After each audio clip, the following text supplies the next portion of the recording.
마태복음 1장 21절에서 23절까지입니다. 저희가 한 목소리로 같이 읽겠습니다. 아들을 낳으리니 이름을 예수라 하라. 이는 그가 자기 백성을 그들의 죄에서 구원을 자이심이라 하니라.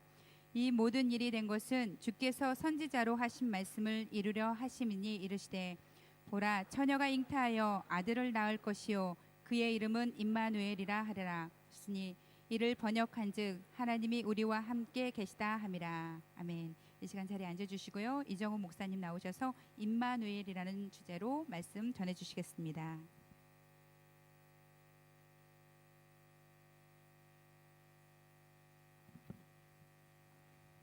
메리 크리스마스. 제가 호주에 와서 좋은 것 중에 하나가 성탄절하고 그리고 부활절, 그게 마치 한국의 구정하고 추석 같은 그런 느낌이 나더라고요.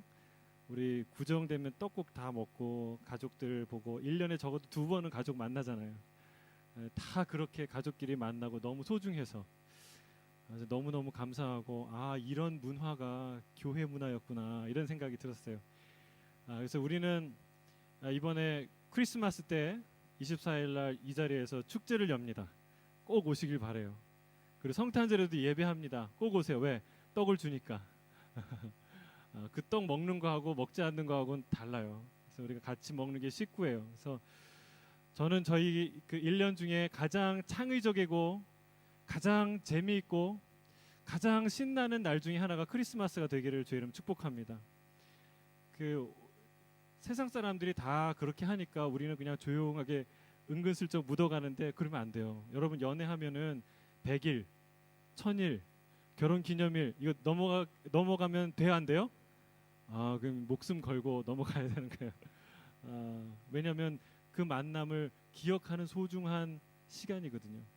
여러분 우리가 예수님의 나심, 예수님의 오심을 마음껏 축하하고 기뻐할 날이 언제예요? 크리스마스예요. 그래서 여러분 메리 크리스마스라는 얘기가 넘쳐야 돼요. 우리 안에 정말 창의적이고 재미있는 영상, 드라마, 찬양 모든 문화가 넘쳐야 돼. 이거 안 하면 누가 해요? 세상 사람들 해요. 여러분 크리스마스 세상에 뺏기면 되겠어요, 안 되겠어요? 누가 이걸 지켜야 돼요? 여러분이 교회고 여러분이 교회 미래예요. 여러분이 정말 재미있고 신나고 너무너무 놀라운 복음의 메시지를 내년도 크리스마스는 그냥 넘어가지 마세요.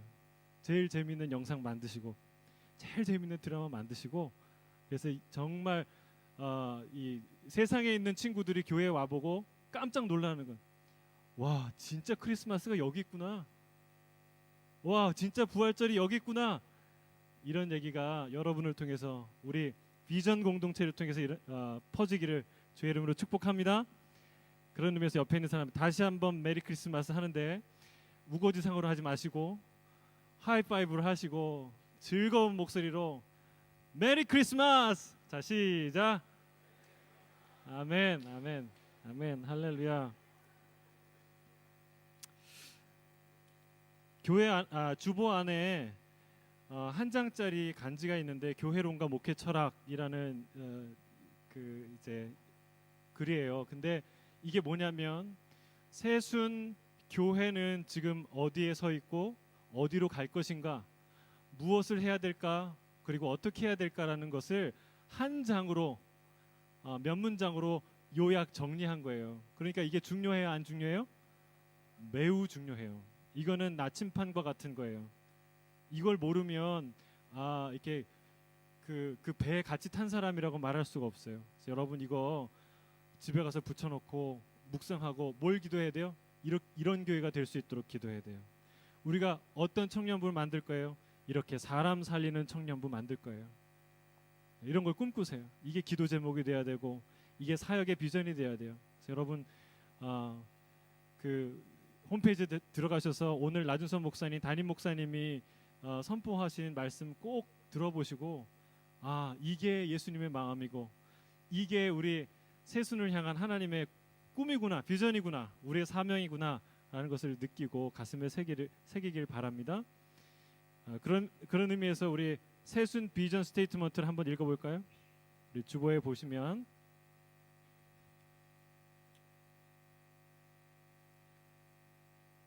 우리 같이 한번 읽어볼까요? 자, 시작. 우리 시드니 새순교회는 사람 살리는 교회입니다. 우리는 성령 충만하고 권능을 받아 증인의 사명을 감당하겠습니다. 우리는 이 사명을 감당하기 위하여 예배에 중심을 두며 기도하는 데 힘쓰고 날마다 큐티를 하며 혼자가 아니라 함께 팀워크로 일하며 문화를 통하여 복음을 전합니다. 우리는 사람 살리는 예수님의 제자로 살아가기 위해 끊임없이 훈련받고 삶의 현장에서 실천하겠습니다. 아멘. 이게 우리 교회의 비전 스테이트먼트예요. 여러분, 라준서 목사님이 조직신학 박사예요. 그래서 그러니까 연대 철학과를 나오시고 그러니까 이 짧은 프레임에 굉장히 많은 미닝을 이렇게 압축해서 담는 그런 이 틀을 잡는 것의 선수세요. 근데 이 비전은요, 이 문장은 그냥 나온 게 아니에요. 그냥 나온 게 아니에요. 그래서 여러분, 이 문장을 가슴에 새기고 청년들의 리더들은 특히 다 외우고, 그리고 다른 교회에서 너희 교회가 어떤 교회야, 우리 교회는 이런 교회야, 이렇게 소개하고 자랑하고 선포하는 그런 청년이 되면 좋겠습니다. 예, 그 아까 기도 중에 우리 목사님의 부재중이라는 그 말씀을 하셨는데, 저는 그 다음 목사님이 오기까지 계속 제가 함께 할 것입니다. 그래서 여러분, 목사님이 안 계시다 생각하지 마시고 목사님이 있어요. 그래서 여러분 혹시 신앙 상담이나 고민이나 어려움 있으면 저한테 연락을 주세요. 그리고 저는 다음 목사님이 오기까지 제가 최선을 다해서 사역을 할 것입니다. 그래서 여러분 어려움이 있으면 저한테 연락을 주시면 감사하겠습니다. 여러분 담당 목사님 있어요, 없어요? 있어요. 하나님은 절대로 여러분을 그냥 고아와 같이 버려두지 않으세요. 예, 이게 얼마 안 남았는데요. 하지만 그러나 그게 또 몰라요. 어떻게 될지, 3주가 될지 7주가 될지 몇 달이 될지. 그러나 하나님이 저를 여러분에게 이렇게 지도 목사로 잠시 동안 또 보내주셨어요. 너무 큰 영광으로 생각합니다. 여러분 어떻게 생각하는지 모르겠는데 예, 영광으로 생각하십니까? 그 환영하면 좀 박수를 좀 이렇게. 감사합니다. 네, 한국말로 엎드려 절받기라는 말이 있어요. 예, 오늘 정말 메리 크리스마스 신나는 성탄인데 무슨 메시지를 전할까 기도하고 고민하다가 이 말씀을 생각했어요. 하나님 이 말씀을 주셨어요. 여러분, 하나님의 사자가 요셉에게 나타나서 정혼한 처녀 마리아가 아들을 낳을 건데 그 이름을 예수라 하라. 그리고 중요한 한마디를 하고 가는데 바로 이 말씀이에요. 이사야 7장 14절에 있는 이 말씀을 얘기하고 가요. 그러므로 주께서 친히 징조를 너희에게 주실 것이라. 보라, 처녀가 잉태하여 아들을 낳을 것이요 그의 이름을 임마누엘이라 하리라. 이게 징조라는 것이죠. 그리고 그 처녀가 낳은 아들의 이름은 뭐냐면 임마누엘이라는 거예요. 예수님의 이름이 뭐라고요? 임마누엘이라는 거예요. 임마누엘. 앞에 두 글자만 하면 안 돼요. 임마누엘이에요. 무슨 뜻입니까? 하나님이 우리와 함께 하신다. 하나님이 우리와 함께 하신다. 근데 이 이름은 너무나 아름답고 너무나 생각하면 할수록 이 이름 안에 상상할 수 없는 놀라운 비밀을 담아 두셨어요. 여러분, 이 이름을 통해서 누군가를 알아가는 것은 되게 소중한 거예요. 그 이름, 별명, 명칭, 이거는요 그 존재의 특징을 말해요. 목사 아무개라고 얘기하면은 목사라는 말 속에 그 사람이 어떤 삶을 살고 어떤 그 가치를 갖고 어떻게 살아갈 것인가라는 대략적인 그림이 그려지지 않습니까? 의사 아무개, 또 이렇게 앞에 어떤 명칭이나 별명이나 이름이라는 게 그런 의미가 있어요. 그럼 성경에는 하나님의 이름이 있어요. 하나님의 유일무이한 이름이 뭡니까? 야훼라는 거예요. 여호와. 근데 원래 이제 그 히브리어에는 자음만 있어요. 모음은 없거든요. 나중에 이제 모음을 이렇게 만들었지만 하나님의 이름, 나는 여호와니라 주께서 말씀하시고 나서 여호와라는 이름을 자음을 쓰긴 썼는데 그 이름을 나올 때마다 사람들이 그 이름을 부르지 못했어요. 부르지 않았어요. 왜? 우리 한국에도 그런 문화가 있지 않습니까? 아버지의 이름을 함부로 부릅니까? 함부로 안 불러요. 아버지의 이름을 어떻게 불러요? 우리 아버님 뭐 이렇게 존칭을 다 하고 이름을 얘기할 때 저희 아버님의 그 함자는 성은 이이고 함자는 상자 율자 되십니다. 뭐 이런 식으로 얘기하잖아요. 히브리인들이 하나님의 여호와라는 이름을 부르지 못했어요. 여호와라는 성경의 이름이 나오면 거기다가 아도나이라고 주님, 주라는 말을 붙여서 했어요. 그래서 이제 그 음가를 잃어버린 것이죠. 아무도 얘기 안 하니까. 나중에 학자들이 이것은 야훼라고 불렀을 것이다라고 추정하고 있어요. 아무튼 하나님의 이름은 야훼예요. 여러분 야훼. 근데 하나님이 주신 이름이 아니라 하나님을 경험한 자들이 하나님께 이름을 붙인 게 있어요. 제 이름이 이정호지만 저를 경험한 사람들이 저에게 붙여준 별명들이 있을 거 아니에요. 예? 그냥 놀리려고 하는 그 별명 말고 이정호니까 호떡 뭐 이런 식으로 뭐 이렇게 붙이는 그런 별명 말고 나를 경험했던 자들이 나에게 붙이는 별명이 있어요. 근데 그거는요 굉장히 나에 대해서 중요한 것을 얘기하고 있어요. 여러분 성경을 하나님을 알아갈 때 굉장히 좋은 방법 중에 하나는 하나님의 이름을 아는 거예요. 여호와 이레, 여호와 삼마, 여호와 라파, 그렇죠? 또 뭐 있죠? 여호와 샬롬, 여호와 니시 이런 것들은 하나님의 이름이에요.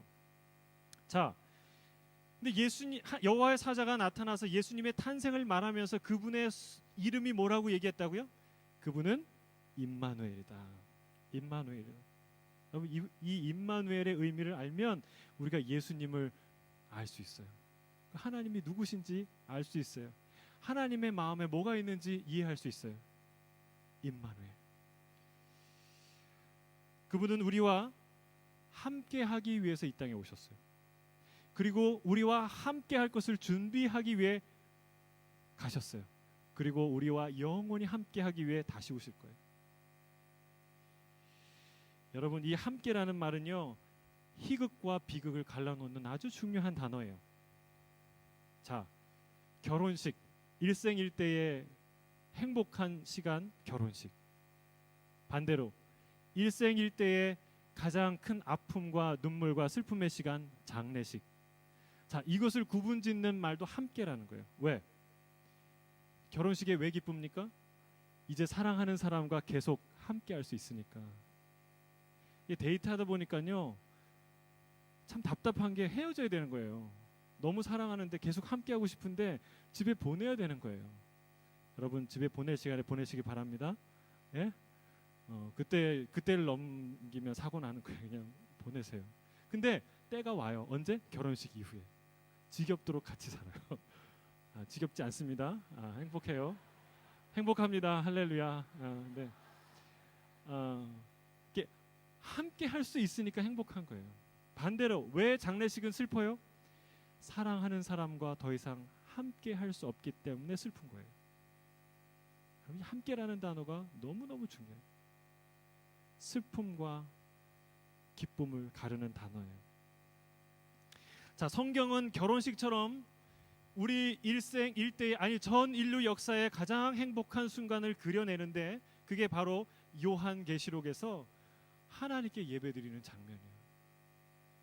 요한계시록 21장 1절에서 4절 한번 찾아볼까요? 너무나 중요한 장면이에요. 읽고 또 읽고 그래도 진력이 나지 않는 그런 너무나 소중한 장면이에요. 우리 같이 한 목소리로 읽어볼까요? 자, 요한계시록 21장 1절부터 4절 함께 읽겠습니다. 시작.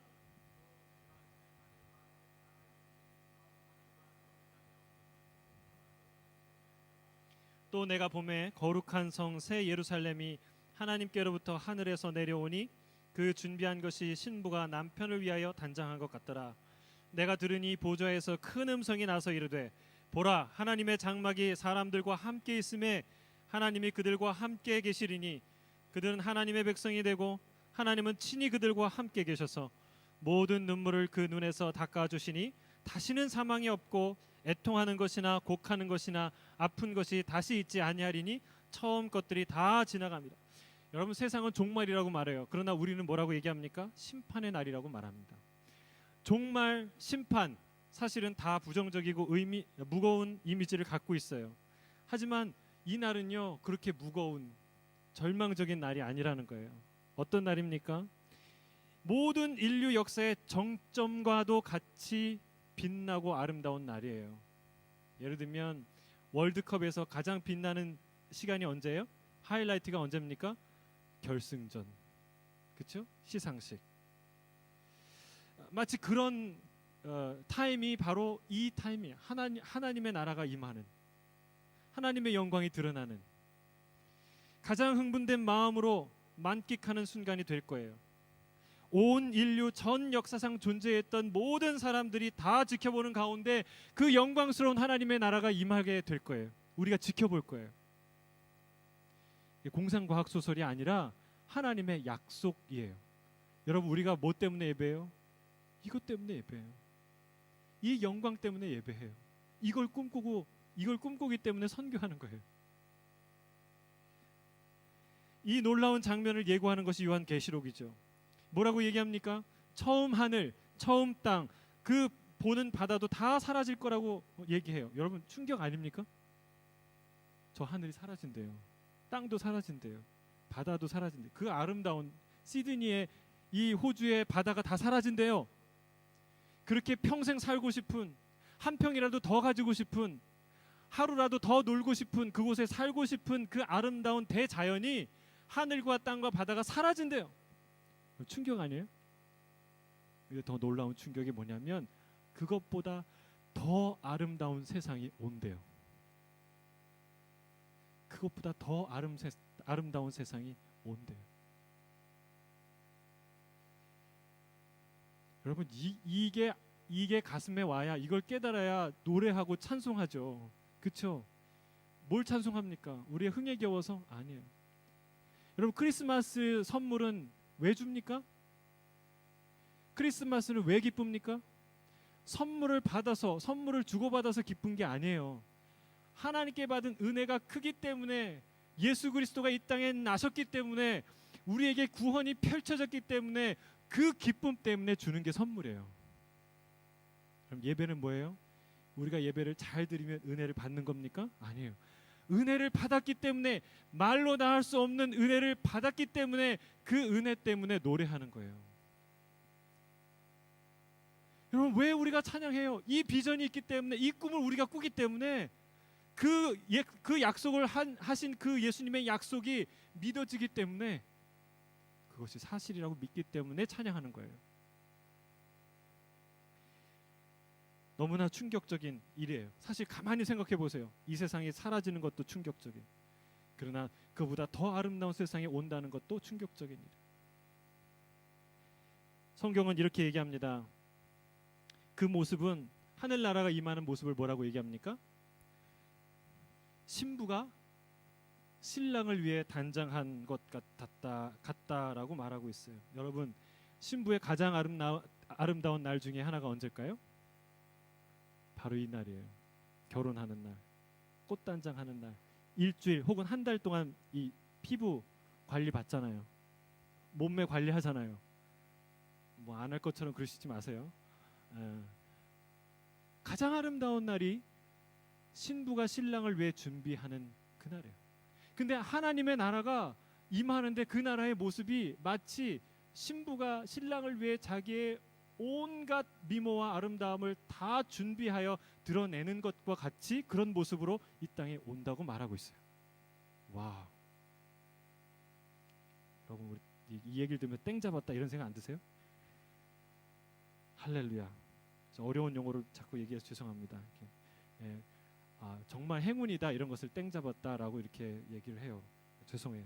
여기서 나고 자라신 분은 잘 모르실지 모르겠지만, 자, 여러분, 더군다나 거기 가면 주님이 눈물을 닦아주실 거래요. 혹시 여기 여러분 중에 남모르게 눈물 흘리는 분 계세요? 조금만 기다리세요. 주님이 그 눈물 확실히 닦아줄 거예요. 또 뭐라고 얘기합니까? 사망이 없대요. 애통이 없대요. 곡함이 없대요. 아픔이 없대요. 할렐루야. 말 그대로 상상을 초월하는 세상이 우리에게 임한다는 거예요. 근데 우리가 여기에서 이 말 중에 뭐 할 얘기가 너무 많지만 우리가 주목해야 될 한 단어가 있어요. 3절을 보세요. 3절. 다시 한번 읽어볼 거예요. 3절. 자, 읽겠습니다. 시작. 내가 들으니 보좌에서 큰 음성이 나서 하나님의 장막이 사람들과 함께 있음에 하나님이 그들과 함께 계시리니 하나님의 백성이 되고 하나님은 친히 그들과 함께 계셔서. 여러분, 천국을 천국답게 하는 중요한 단어가 이 안에 있는데 뭐예요? 함께라는 거예요. 누구와 함께? 하나님과 함께. 이 시드니처럼 복지가 잘 되고 의료 기술이 발달되고 그 모든 의료 혜택을 다 모든 사람이 누릴 수 있어서 더 이상 아픔이 없고 병듦이 없고 다 무병장수하는 세상이 오면 거기가 천국일까요? 아니에요. 아무리 이 땅에서 선진국처럼 살아도 이 땅에서 결코 가질 수 없는 천국만이 갖고 있는 아주 중요한 본질, 이 땅과의 차이를 얘기하는데 그 중요한 단어가 함께야. 함께. 누구랑 함께 하느냐에 따라서 거기가 천국이고 이 세상이 되고 천국이 되고 지옥이 되는 거예요. 여러분, 천국은 누구와 함께 하는 거예요? 하나님과 함께 하는 거예요. 여러분, 이 복음의 실체, 주님의 사랑의 실체, 우리가 노래하고 우리가 기뻐하고 우리가 꿈꾸는 그 실체의 가장 중심에 뭐가 있는 거예요? 함께 하고 싶다. 결혼, 사랑, 누군가에 대한 헌신, 여러분 그 한가운데 나는 그녀와 함께 하고 싶다라는 마음이 있듯이 여러분 이 성경 66권 하나님이 하신 예언, 하나님이 하신 사역, 하나님이 하실 모든 일 한가운데 뭐가 있어요? 나는 너와 함께 하고 싶다. 함께라는 말이 그 안에 있다는 거예요. 여러분, 성경은요, 성경을 창세기부터 계시록까지 관통하는 단어가 바로 이 함께라는 단어예요. 하나님의 존재 자체가 함께 계시는 분이에요. 성부, 성자, 성령에 계시는데 세 분인데 한 분처럼 존재해요. 근데 우리는 어떻게 합니까? 한 사람인데 두 사람처럼 세 사람처럼 존재하지 않습니까? 그렇잖아요. 얼마 전에 인터넷 신문을 보니까 뉴스를 보니까 영국에 다중인격자 여인이 있는데 그 여인은 크리스마스 때 자기 안에 12명인가 13명의 다중인격이 있대요. 그러니까 그 각각의 다중인격을 위해서 선물을 준비한대요. 그게 뉴스에 나왔더라고요. 여러분, 한 사람인데 10사람처럼 살잖아요. 근데 하나님은요, 세 분이 떨어질 수 없는 한 사람처럼, 아니 한 사람보다 더 한 사람처럼 밀착되어서 가깝게 존재하는 그런 분이에요. 여러분, 그 존재의 양식을 우리는 이해할 수도 상상할 수도 없어요. 그건 신비예요. 그래서 그걸 삼위일체라고 얘기해요. 하나님은 함께 하시는 분이에요. 성령님에 대해서 예수님이 가르쳐 주시는데 성령님을 뭐라고 얘기합니까? 보혜사라고 얘기해요. Another counselor라고 얘기하지만 여러분, 이 counselor라는 말의 원어는 뭐냐면 파라클레토스라는 거예요. 그러니까 누구 곁으로 보냄받은 자예요. 성령님은 능력 행하는 자, 파워, 뭐 신비의 능력 이렇게 불리지 않고요, 보혜사라고 불렸어요. 무슨 말이에요? 나 때문에 나의 곁으로, 우리 곁으로 보냄받은 자예요. 그래서 성령님을 이해하는 가장 중요한 키워드예요. 성령님의 제1 업무가 뭐예요? 나랑 함께하는 거예요. 여러분, 외롭다고 말하지 마세요. 하나님은 나를 혼자 두셨다고 말하지 마세요. 여러분, 결코 혼자가 아니에요. 성령님은 그 직무를 충실히 행하시는 분인데 그 첫 번째 중요한 직무와 본질적으로 하시는 일이 뭐냐면 우리와 함께 하시는 분이에요. 할렐루야. 이 함께라는 말이 그분의 존재 양식에 들어가 있어요. 하나님은 천지를 창조하시고 자신의 형상을 따라 사람을 지으셨고 그들과 함께 계셨어요. 그리고 하나님의 창조 원리도 함께해요. 모든 것을 보세요. 다 짝이 있지 않습니까? 짝을 맞추어 하나님이 만드셨어요. 함께 하도록 만드셨어요. 가족을 만드셨어요. 그럼 가족은 하나님의 창조물이에요. 가족을 지키세요. 여러분, 동성애 이런 것들을 우리가 그 시대의 트렌드라고 받아들이면 뭐가 깨지는 줄 아세요? 가정이 깨져요. 가정이란 하나님이 한 남자와 한 여자가 결혼하는 이 가정의 질서가 깨지기 시작해요. 여러분, 사랑이라는 이름으로, 잘 들으세요 여러분, 사랑이라는 이름으로 그것이 용납되는 순간에 또 다른 종류의 사랑이라는 이름으로 한 남자와 두 여자가, 한 남자와 세 여자가, 아니 소아성애자가 있거든요. 아니면 차라리 수간하는 자들도 있거든요. 아니면 어떤 사람은 정령과 결혼하거든요. 여러분, 이것을 정당한 결혼이라고, 정당한 부부라고, 가족이라고 말할 수 있겠습니까? 여러분, 큰 혼란, 대혼란이 오게 되는 거예요. 그건 작은 차이가 아니에요. 아주 이 시대를 위협하는 아주 중요한 도전이에요. 여러분, 가족은 누구 작품이에요? 하나님 작품. 하나님이 하나 되게 살라고 디자인하셨어요. 이 가정을 지켜야 돼. 근데 여러분, 우리가 함께 할 수 없는 세상이 되었어요. 왜요? 죄가 들어와서. 죄가 들어와서 하나님과도 함께 할 수 없고, 서로와도 함께 할 수 없고, 가족과도 함께 할 수 없고, 그리고 심지어는 나와도 함께 할 수 없는 그런 자아 분열 시대에 살고 있어요. 이게 우리의 자아상이죠. 이게 죄의 결과라는 것이죠. 어쩌다 그렇게 된 게 아니라는 거예요. 이 완전한 평화가 깨어졌다는 거예요. 그래서 우리는 뭐를 갈구해요? 함께라는 가치를 갈망해요. 여러분, 함께 할 수 있는, 함께하는 것은 인간이 보고 누릴 수 있는 가장 아름답고 가장 뛰어난 퍼포먼스 중에 하나예요. 어떤 거예요? 오케스트라. 얼마나 아름다워요. 합창, 뮤지컬, 영화, 그리고 심지어는 정치까지, 여러분, 모든 게 함께 할 때 할 수 있는 것들이에요. 함께 하기 때문에 아름다운 것들이에요. 결혼, 저는 결혼했지만 결혼식에 갈 때마다 두 사람이 결혼하기로 그 사랑의 서약을, 결단을 내릴 때, 그 이야기를 보고 들을 때마다 감동이 있어요. 아름답다. 너무 아름답다. 그리고 남북 통일, 여러분, 이 시대가 추구하는 가치는 함께라는 가치예요. 왜? 그걸 잃어버렸기 때문에. 그 평화가 깨어졌기 때문에. 성경은 우리가 어디까지 간다고 말합니까? 한 몸이 된, 우리가 한 몸이라고 얘기해요. 한 몸. 할렐루야. 우리가 한 몸이에요. 뭐 한 몸인데 왜 이렇게 서로 잘 안 맞죠? 예, 잘 안 맞을 수 있어요. 저도 제 몸인데 제가 잘 제 마음대로 이 몸이 안 따르더라고요. 마음은 저기가 있는데 몸은 여기가 있고 그럴 때가 많아요. 예. 근데 우리가 그리스도 안에서 한 몸이라고 말하고 있어요. 여러분, 한 몸처럼 연주하는 오케스트라를 보셨어요? 와, 너무 아름다워요. 정명훈이 그 연주하는 서울시향이 장신대에서 한번 공연을 했는데 가서 봤는데요, 숨소리 하나까지, 작은 동작 하나까지 다 하나가 되는 것 같아요. 놀라워요. 여러 한 몸처럼 뛰는 축구팀을 보셨습니까? 호흡이 척척 맞는, 보기만 해도 가슴이 시원해요. 여럿이 한 몸이 된다는 것은 말할 수 없이 아름다운 일이에요.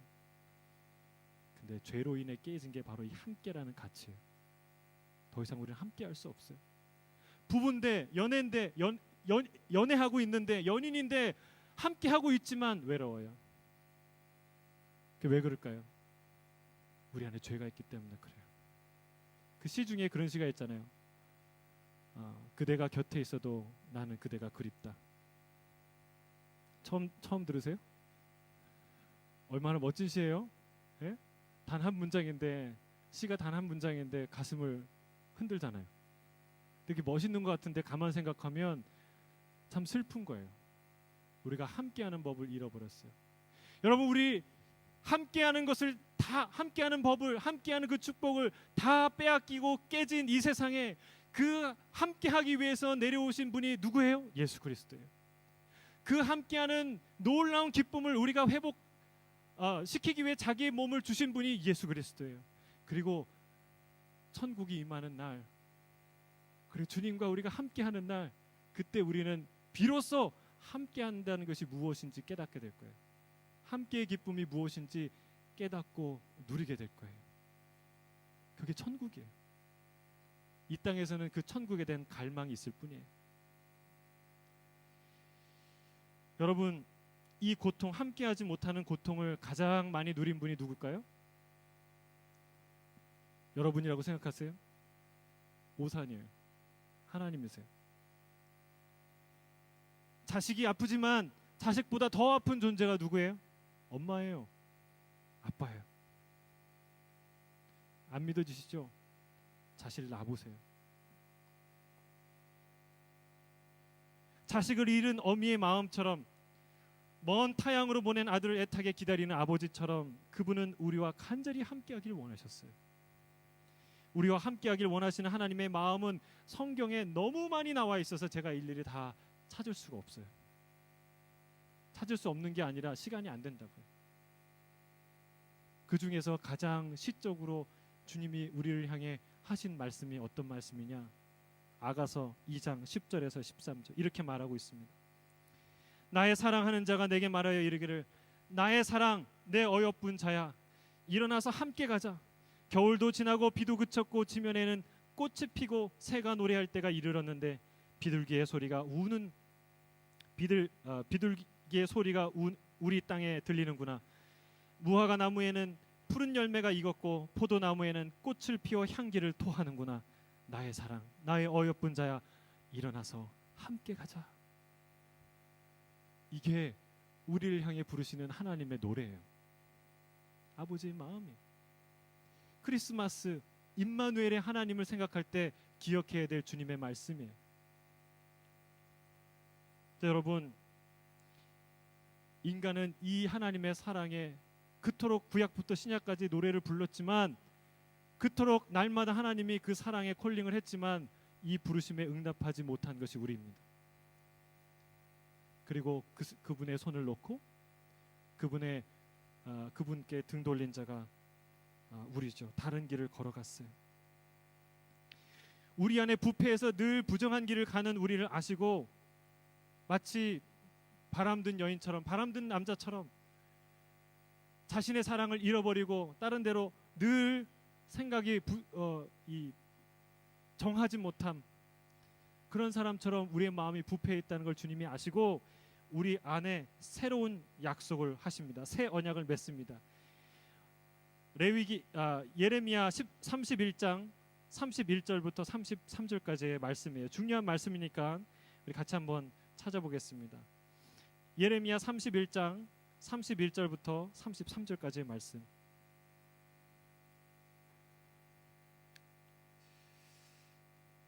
같이 읽어볼까요? 시작. 여호와의 말씀이니라. 보라, 날이 이르리니 내가 이스라엘 집과 유다의 집에 새 언약을 맺으리라. 이 언약은 내가 그들의 조상의 손을 잡고 애굽 땅에서 인도하여 내던 날에 맺은 것과 같지 아니할 것은 내가 그들의 남편이 되었어도 그들이 내 언약을 깨뜨렸음이라. 여호와의 말씀이니라. 그러나 그날 후에 내가 이스라엘의 집과 이러하니 곧 내가 나의 법을 그들의 속에 두며 그들의 마음에 기록하여 나는 그들이 하나님이 되고 그들은 내 백성이 될 것이라. 여호와의 말씀이니라. 새 언약은 광야에서 맺은 언약과 다르다고 말씀하셨어요. 하나님께서 친히 이스라엘의 손을 잡고, 신부가 신랑의 손을 잡듯이, 아니 신랑이 신부의 손을 잡고 나오듯이 이스라엘의 손을 잡고 애굽 땅에서 인도하셨건만, 그리고 그들을 아내로 맞이했건만, 그리고 그들의 신랑이 되었건만 그들은 우상을 섬기고 말았어요. 여러분, 시내산 율법을 통해 너희가 나의 법도와 규례를 지키면 내가 영원히 너희 하나님이 될 것이라고 약속하셨어요. 그런데 그 약속을 깨뜨렸어요. 그래서 더 이상 구약의 율법으로는, 광야에서 맺은 언약으로는 더 이상 우리가 하나님과 새로운 관계로 나아갈 수 없어요. 그래서 주님은 거기에서 절망하지 않고 포기하지 않고 우리에게 새 언약을 주시는데, 그게 바로 이 언약이에요. 어떤 언약입니까? 그때에는 내가 내 말을, 내 율법을 어디에 새긴다고요? 그들의 가슴에. 그들의 가슴에. 머리도 아니고 어디요? 가슴에. 여러분의 말씀이, 하나님의 말씀이 여러분의 머리가 아니라 가슴에 있기를 주의 이름 축복합니다. 여러분, 어떻게 가슴에 들어갈 수 있을까요? 여러분, 이것은 복음을 얘기하는 것인데요, 암송하는 걸까요? 아니에요. 네, 물론 암송하는 것도 중요해요. 너무 중요해요. 그러나 바리새인은요, 유대인들은 모세 오경을 암송했어요. 상상이 되십니까? 로마서 8장 하나만 외우라 그래도 막 기절할걸요? 마태복음 5, 6, 7장 산상수훈만 외우십시오. 그래도 막 교회 떠나는 사람이 반수일 거예요. 암송으로 치자면 그들을 따라갈 수 없어요. 그러나 그걸 얘기하는 거예요? 아니에요. 말씀을 가슴에 새긴다는 거예요. 마음에 새긴다는 거예요. 무슨 뜻입니까? 요한복음 1장 14절에 이렇게 말하고 있어요. 말씀이 육신이 되어 우리 가운데 거하심에 우리가 그 영광을 보니 아버지의 독생자의 영광이요 은혜와 진리가 충만하더라. 말씀이 육신이 되어 우리 가운데 거한대요. 누구세요? 예수 그리스도예요. 그분을 우리가 맞아들이면 영접하는 자, 곧 그 이름을 믿는 자에게는 하나님의 자녀가 되는 권세를 주신다고 말씀하셨어요. 계시록 3장 20절에는 이렇게 말하고 있습니다. 볼지어다 내가 문 밖에 서서 두드리노니 누구든지 내 음성을 듣고 문을 열면 내가 그에게로 들어가 그와 더불어 먹고 그는 나와 더불어 먹으리라. 할렐루야. 그걸 말하는 거예요. 내 마음에 그때는 새 언약을 맺는데 내 말씀을 가슴에 새긴다는 거예요. 주님 어떻게 해요?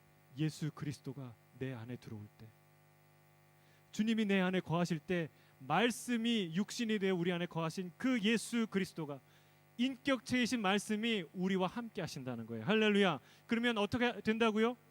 나는 그들의 하나님이 되고 그들은 내 백성이 될 거라. 할렐루야. 함께 하는 거예요. 우리는 새로운 관계가 되는 거예요. 이제는 더 이상 하나님과 우리는 남남이 아니라 어떻게 돼요? 신랑과 신부, 아버지와 아들, 가족이 되는 거예요. 이것이 임마누엘이에요. 이 임마누엘의 안에는요 복음이 담겨 있어요. 천국이 담겨 있어요. 우리와 함께 하시길 원하시는 하나님의 가장 진정성 있는 행동은 뭐예요? 크리스마스예요. 예수님이 이 땅에 오신 거예요. 임마누엘 말로만 외친 게 아니라 우리랑 함께 하시기 위해 하늘 보좌 모든 영광을 다 버리고 오신 거예요. 그것이 임마누엘이에요. 우리가 하나님과 함께 할 수 있는 가장 위대한 기적의 사건은 뭐예요? 예수님이 이 땅에 오셨다는 거예요. 그분이 우리와 함께 하신다는 거예요. 저는 여러분, 크리스마스는 우리가 1년에 한 번 치르지만 캐롤은요 1년 내내 불렀으면 좋겠어요. 왜 그렇습니까? 그분의 나심, 이 땅에 오심은 우리와 함께 하시기 위해서 날마다 다가오시는 그 어떤 장애와 장벽도 뛰어넘으시는 뜨겁고 놀라운 사랑을 그 말하는 것이기 때문에, 그걸 노래하는 것이기 때문에 우리는 날마다 그 노래를 불러야 돼요. 기쁘다 구주 오셨네. 기쁘다 구주 오셨네. 할렐루야. 1년에 한 번 부르는 게 아니라 매주 부르는 거예요. 집에서도 부르고, 차에서도 부르고, 화장실에서도 부르고, 길거리에서 부르고, 할렐루야 기쁘다 구주 오셨네 외치는 거예요. 이 함성이 가득 차기를 주의 이름으로 축복합니다. 오늘 우리는 이 크리스마스의 기쁨을 한껏 누렸으면 좋겠습니다. 다 함께 일어나서 우리 이 찬양을 불렀으면 좋겠어요. 우리가 다른 것으로 기뻐하는 것이 아니라 이게 크리스마스의 핵심이에요.